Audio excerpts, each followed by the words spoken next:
States this heavy crude, which, by the way, the US is quite good at refining, and do with it, I have know not what. But you're saying the most they have is under 1 million. So when he says 30 to 50 million, that is, at the current rate of production, 30 to 50 years away. I understand he says there'll be more investment. Yeah, absolutely. I mean, the numbers just are lunacy.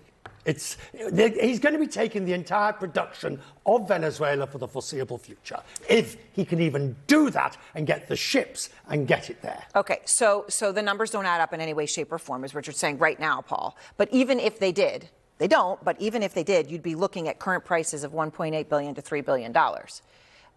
That might maybe pay for the operation itself to take out Maduro. Can we just stop and say this is all dangerous, outrageous, ridiculous, and deeply un-American? We don't plunder. We don't pillage. We don't send our military in to take people's stuff. And this is breaking a very important compact that we have with our own American values. When American troops stand up for other countries, the only thing we ask for is a place to bury our dead. We don't ask for their oil. We don't go in there to take their riches. And he is in direct violation with the very foundation of what this country is all about. So before we get into the numbers, we have to talk about how deeply this is in conflict with core American values. That's what this is. I mean, what he's talking about here is ripping them off and taking their stuff. And if you don't, we're going to send in more troops. American troops did not sign up for this. This is why most of the country doesn't support it. This is why Congress hasn't authorized it. And I'm going to put something else on the table. If he supports it so much, why doesn't he send his own son? Barron Trump is 19 years old. He's eligible to sign up for the military. Let's stop with the chicken hawk stuff and find out who's going to put their own kids in if this is so important. Oh, and you're talking about possibly military operations in multiple other countries as well.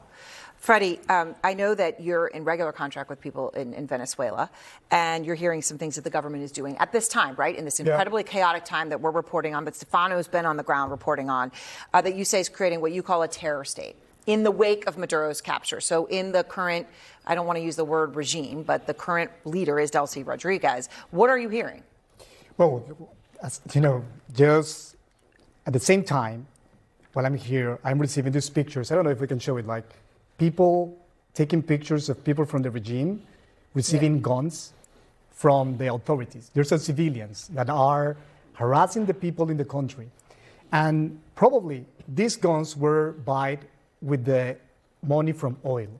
So I know that this might sound very controversial, but of course, in an ideal world, we Venezuelans will love that that money will be administered by an elected Venezuelan government. But in this reality, and I have to say very clear, Venezuelans prefer that this money is administered by the United States, by these crooks that are using the oil to kidnap, torture, and destroy the Venezuelan population. Okay, so you're saying that between the choice of the Delcy Rodriguez administration and Donald Trump, they would choose Donald Trump? For sure. But is that a choice that, I mean, you know, as a former, opposition speaker in Parliament, I mean, can you imagine that you're in a decision like that's your decision tree? I mean, we wouldn't like that. You know, we tried to use elections, negotiations, protests.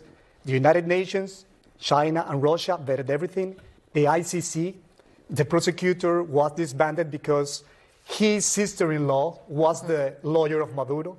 We tried the Organization of American States, and we even tried the mediation of Claudia Sheinbaum of Mexico, Colombia, Gustavo Petro, and Lula from Brazil. And none of them helped us. So this is the outcome that we wanted? Of course not. We have been fighting for a negotiated solution from a long time ago. But Maduro built this path